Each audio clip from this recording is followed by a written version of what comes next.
tendencies. Violent tendencies are 2 types. You have minimum risk and maximum risk.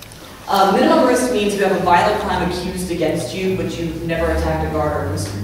So for this, you're going to be shackled to the ground with about 6 to 8 feet of chain to walk with.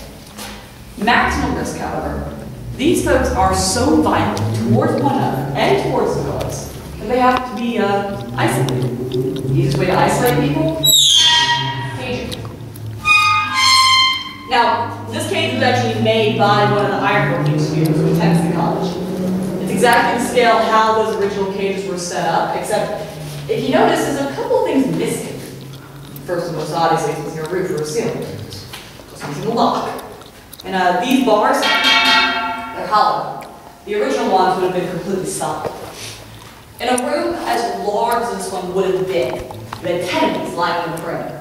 This was made for just one person, so as an individual in a cell, you were given your own chamber pot, you slept in a hammock, unless you were on suicide watch and they took your hammock away from you. And there would be kind of like hay on the ground for not only absorbing moisture, but also, of course, for kind of a easier, softer way to stand. Now, for one person, this is plenty of space. But normally you'd find 5 in here. And during the Civil War, that number jumped up to 12. 12 people in a cage. In the winter, that's a blessing. See, folks, I work in this building every single month of the year.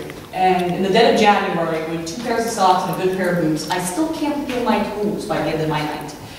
I'm pretty sure the prisoners are not being given woolly socks. So if you're stuck in this cage with 11 other people, it's probably a great idea for everyone to kind of huddle together and keep warm, fight off hypothermia. Now there are fireplaces in the room. There's actually one fireplace that would have been in each corner, and these fireplaces would have been lit all winter season, but if you're inside of a cage, do you think you get much access to that fireplace? No, of course not.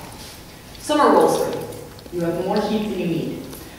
If you ask any one of us that does this tour, there's only 5 of us, which is your least favorite month to work here, we will all unanimously say August. August is probably the warmest and the hardest to get through. This building works almost like a gigantic brick oven. And so it retains the heat, it retains the humidity. And on average, in the middle of August, you will find this room to be about close to 125 degrees. That's just the 2nd floor. 3rd floor, it's even warmer than that.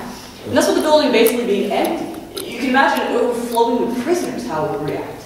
Dehydration. This will play a huge role in numbers of death in the summer.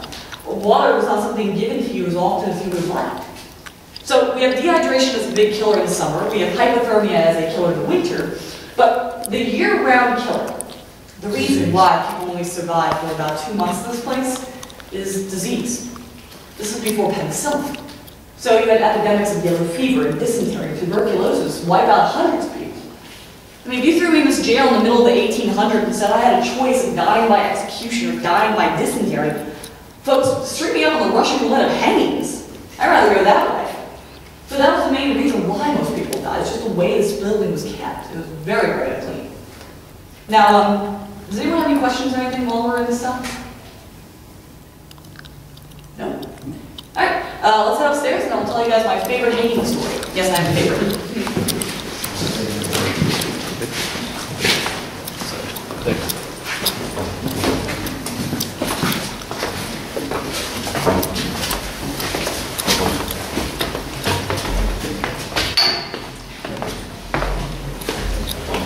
Come on into the room on the right, please.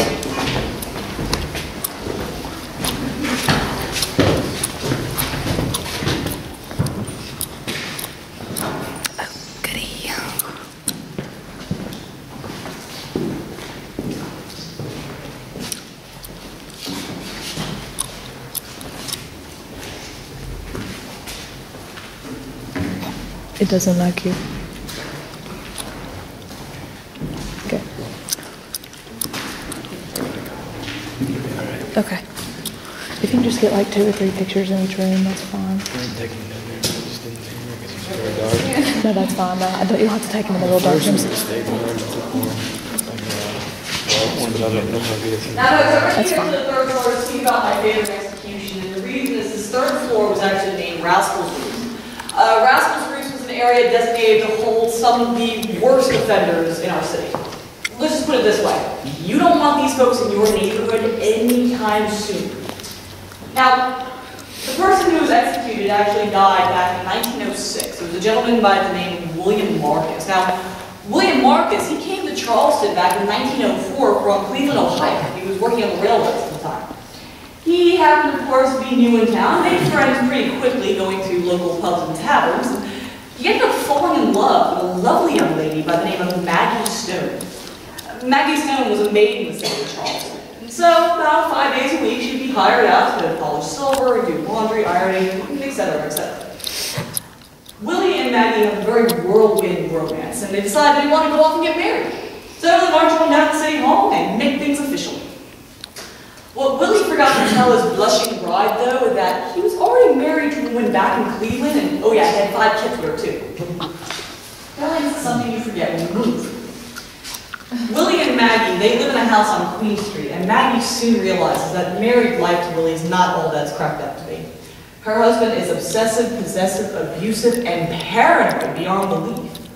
So much so that not only does he start checking in on her at her job, but when Willie feels ill and goes to the doctor reveals that, well, he happens to have a little bug that he could only have gotten if he happened to be unfaithful to his wife. Oh, no. Well, he decides, of course, to confront his wife about her cheating.